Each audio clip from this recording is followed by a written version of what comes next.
Vous savez que la vie, c'est la merde. La vie, c'est la merde, vous le saviez? La vie, c'est la merde.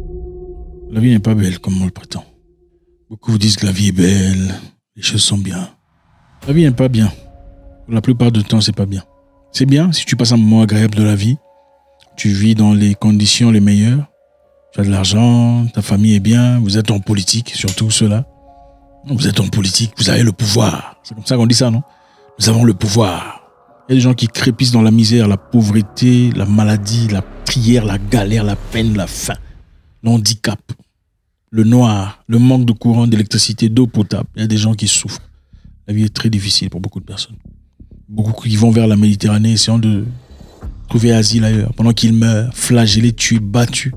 La vie, c'est pas agréable. Ok? Quand tu as vécu toute ta vie en un endroit, tu tombes dans les bonnes conditions, vous avez une voiture, tout ça. On a souvent tendance à croire que la vie est belle. Et souvent, avec beaucoup de condescendance, on regarde par-dessus ceux qui traversent des moments difficiles de la vie. C'est ça la réalité. Quelque chose que papa aurait dû te dire. Encore une fois, dans cette édition très intéressante. Je pense que beaucoup de personnes ont besoin de le savoir. On va continuer. Vous avez fait preuve de beaucoup de réactions à l'égard de la vidéo précédente, des choses que papa devrait vous dire. Beaucoup n'ont pas des pères, beaucoup n'ont pas eu de père, beaucoup leurs pères sont partis trop jeunes et n'ont peut-être eu personne avec qui discuter sur des sujets très intéressants, très importants de la vie. La vie, c'est la merde, ça il faut le savoir. Et laissez personne venir vous dire non, la vie c'est pas la merde, tout ça. Oui, ta vie à toi c'est pas la merde. On t'a déjà coupé la jambe. Ta petite sœur a déjà été violée par des assaillants bizarres. C'est clair que tu dises que la vie est belle. La vie n'est pas belle.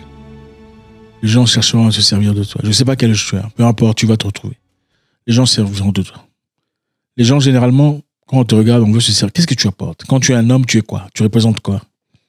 Si tu ne représentes pas grand-chose, c'est-à-dire ne pas représenter grand-chose dans cette époque à nous, ça veut dire que tu n'as pas un boulot impressionnant. Tu n'as pas une activité qui fait peur. Voilà pourquoi quand on rencontre quelqu'un, on a tendance à demander qu'est-ce qu'il fait dans la vie. Pourquoi on demande qu'est-ce qu'il fait dans la vie? On demande qu'est-ce qu'il fait dans la vie, justement, pour ajuster le niveau de respect qu'on va lui accorder. On demande qu'est-ce qu'il fait dans la vie pour ajuster le niveau de respect qu'on va lui accorder. C'est ça la vérité. C'est pas parce qu'on est curieux de savoir ce qu'il fait dans la vie. En fait, on s'en fout de ce qu'il fait dans la vie. La vie, c'est de la merde. Les gens chercheront à se servir de vous, à vous utiliser. Fais ça pour moi, fais ça pour moi. Si vous le faites, génial, on vous aime bien. Si vous ne faites plus ce qu'ils veulent que vous fassiez, vous devenez leurs ennemis les plus farouches. Si pas de la pacotille qu'on jette, on l'oublie complètement, on balance aux oubliettes. La plupart des gens voudront se servir de vous. Vous êtes une femme, ma soeur, vous êtes là. Je sais que cette édition est principalement pour les hommes. Quand vous atteignez 20 ans, malheureusement, les gens vous regardent différemment. Ce n'est plus la jolie petite mignonne fille là, tout ça. C'est fini. On commence à te regarder de derrière. On commence à t'observer. Même les amis de tes oncles. Sans tabou, hein, sans tabou. Même les amis de tes oncles commencent à te regarder. Quand tu tournes comme ça, on te regarde. Tu deviens une attraction sexuelle. C'est ça la vérité. Ce n'est même pas calculé, malheureusement. 97% des amis de tes oncles vont te regarder comme ça. Et commencer, même s'ils ne le diront pas, ils vont réfléchir. Ça commence à grandir.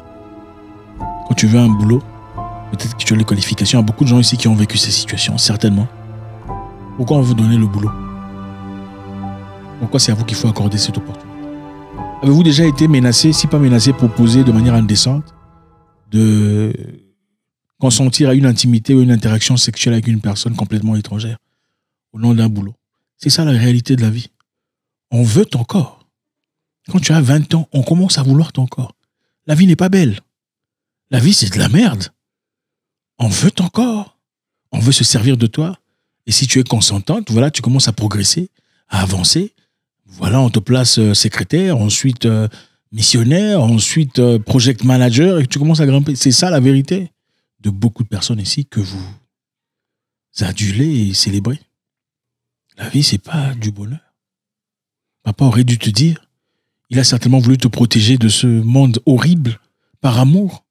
Et il n'y a eu personne à sa place pour le faire. C'est ça la réalité. À partir du moment où tu es une femme, tu n'es plus une fille. Tout le monde cherche comment obtenir quelque chose de toi. Il n'y a plus rien pour rien dans ce monde je suis en train de peser mes mots. Il n'y a rien pour rien. Il n'y a rien pour rien. Même ces personnes qui prétendent t'aimer pour de vrai. Ce n'est pas pour toujours t'aimer pour de vrai. C'est quoi la définition même de l'amour? C'est pour ce que tu as à offrir. Combien de personnes t'aiment pour rien? Il n'y en a pas. Peut-être tes frères et sœurs. Les gens se serviront de toi. Les gens t'escroqueront l'argent. Les gens prenant ton argent de visa, ils vont bouffer ça. La vie, c'est la merde. Il faut comprendre ça. Le monde ne te doit rien. Absolument rien. Le monde ne te doit rien. À partir du moment où tu sors de ta maison, tu quittes l'enclos de ton père, le monde ne te doit absolument rien. Ce que papa aurait dû te dire, il ne faut pas courir derrière les gens. Il ne faut pas courir derrière les gens. Ils savent déjà que vous avez besoin d'eux. Ils avaient déjà reçu le premier message quand vous l'avez envoyé.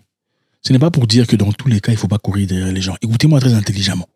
Usez de votre machine de sagesse. Il y a des gens auprès de qui il faut écrire 15 fois. Il y a des gens à qui on écrit une fois, on laisse tomber. Il y a des gens à qui on écrit 15 fois. Pourquoi? Parce qu'il est hors de ta portée, parce qu'il peut vraiment changer ta vie, parce qu'il peut vraiment te bousculer. Et il y a des gens à qui on écrit une fois ou deux. Si ça ne répond pas, on laisse tomber. On ne court pas après un boulot qui ne va vraiment pas changer ta vie de manière radicale.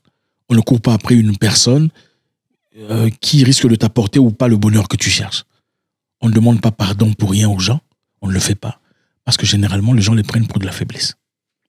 Et on commence à s'en servir et on pense que c'est toi qui dois demander pardon parce que tu l'as déjà fait dans le passé. Il ne faut pas habituer les gens à ces genres d'histoires. Quand ils ont tort, ils ont tort. Surtout quand ces personnes, elles ne t'apportent rien de financier, rien de commercial, rien de mental, d'investissement intellectuel. Quand ils ont tort, ils ont tort. C'est à eux de s'excuser. Ce n'est pas à toi de courir après eux. Il faut apprendre à contenir sa souffrance. Au fait, beaucoup de personnes fuient la souffrance. Et c'est tout à fait normal. Personne ne veut souffrir, n'est-ce pas? Tout le monde veut être bien, vivre dans les meilleures conditions, une grande maison, une voiture, de l'argent, faire la fête, le shopping, les voyages, tout ça. C'est bien tout ça. Mais dans cette vie de merde, des fois ça part. Même quand tu en as. Demandez à beaucoup de personnes. Ce sont des choses qui viennent et qui partent. Au fait, pour devenir une personne de forte, il faut embrasser la souffrance. Je ne parle pas de ceux-là qui sont nés dans des conditions déjà bien préparées, c'est-à-dire nés d'une famille à l'argent, papa roule sur le mola et tout ça. Je parle d'une personne qui vient d'Afrique, dans des conditions normales qu'on connaît, généralement dans la pauvreté. Il faut apprendre à embrasser la souffrance. C'est-à-dire, des fois, il faut quitter sa famille, aller ailleurs. Aller ailleurs, aller dans une autre ville où il n'y a personne. Et apprendre la vie.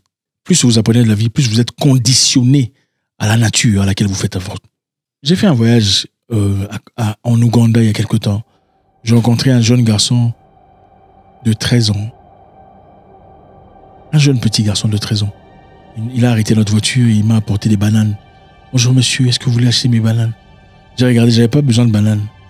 Mais à cause de sa niaque, son courage, et aussi son âge, sa détermination, pour un petit gamin de 13 ans, je lui ai acheté ces bananes. Quelques temps plus tard, je l'ai rencontré. Il avait presque 15 ans. Il était devenu beaucoup plus fort, beaucoup plus dur pour un jeune garçon de moins de 15 ans. J'étais ébloui. Très intelligent. Il te parle avec beaucoup de clarté, beaucoup de confiance. Il connaît comment ça marche. Il sait comment faire ses calculs. Embrasser la souffrance. Beaucoup ici sont incapables de embrasser la souffrance. Moi, j'ai passé des nuits par terre. Je n'ai absolument peur de rien du tout dans la vie.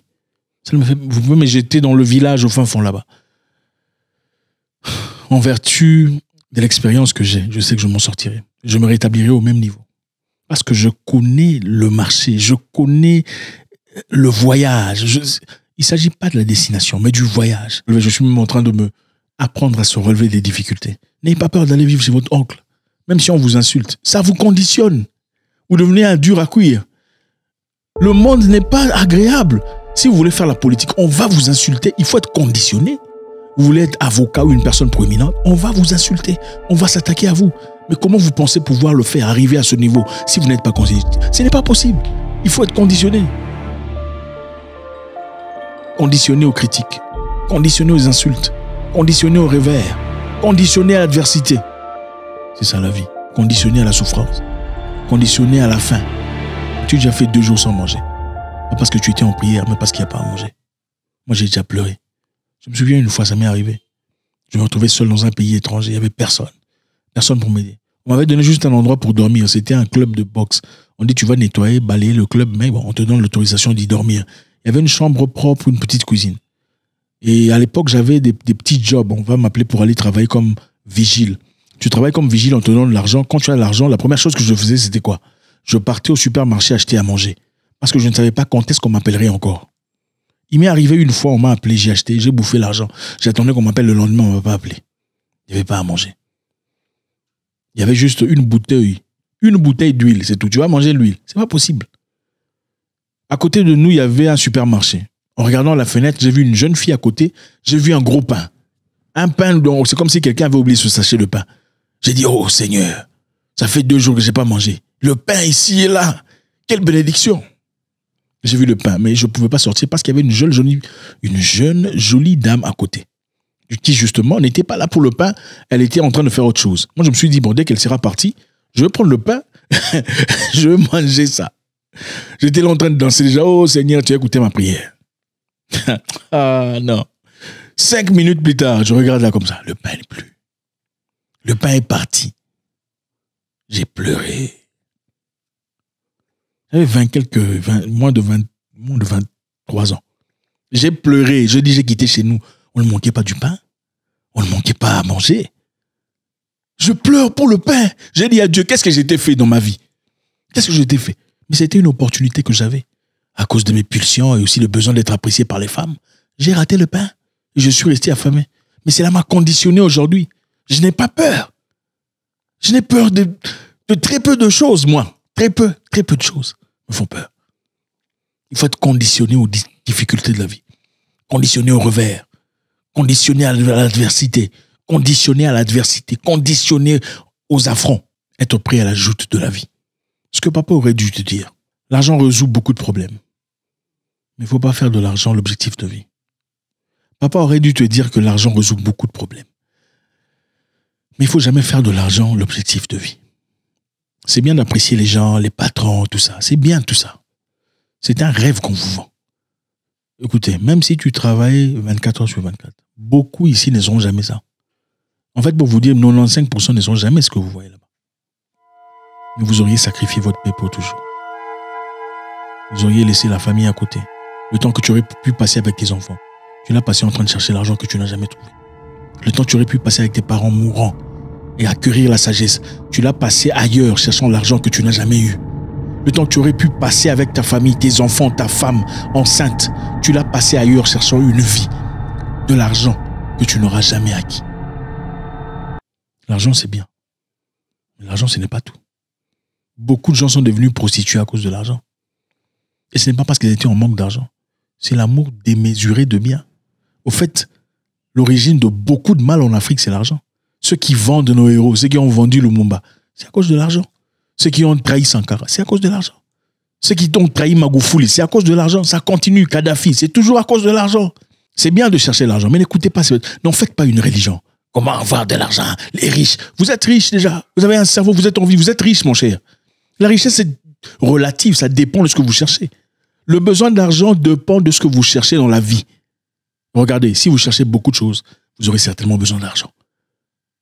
Et croyez-moi, pour la plupart des cas, vous n'avez pas besoin de ces choses pour être heureux. Cherchez la paix. Cherchez le bonheur. Le bonheur, ce n'est pas seulement l'argent. L'argent est nécessaire pour payer l'hôpital. Mais l'argent, ce n'est pas tout. Nos parents ne cherchaient pas l'argent de manière frénétique, de manière fiévreuse autant que nous. Voilà pourquoi il y a cette dépravation de mœurs. C'est une génération bousillée, handicapée. Les gens sont incapables de se dire bonjour. Mais au fait, personne n'a d'amis pour de vrai. Mais tout le monde a des amis sur les réseaux sociaux. J'ai 5 000 amis, 12 000 abonnés. C'est quoi abonnés? Ce sont des chiffres, ce ne sont pas des personnes. L'argent à Dubaï, l'argent à Shanghai, l'argent pour prendre une photo en first class, business class, l'argent pour popper du champagne. On célèbre des gens qui sont complètement abrutis, des gens qui n'ont rien à vous apprendre de la vie parce qu'ils ont de l'argent. Regardez les gens que vous suivez sur Internet. Ah, cette femme-là, elle est impressionnante. Pourquoi? Mais elle n'a rien à t'apprendre. Elle n'a rien à t'apprendre. Peut-être que tu vis une vie plus saine que la sienne. Peut-être que tu es une personne beaucoup plus ordonnée, plus claire qu'elle. Mais seulement parce qu'elle a ouvert une boutique ici et une boutique là-bas, tu es adulé par terre. Tu suis quoi? On va tous mourir à un moment donné de la vie. Écoute, on mourra tous à un moment donné de la vie. Ce sont les choses qu'il vous faut entendre. Papa aurait dû vous le dire. La course frénétique vers les biens matériels, ce n'est pas ça l'objectif de la vie. Papa aurait dû te dire. S'il ne l'a pas fait, ce n'est pas grave. Certainement pas de sa faute. Merci.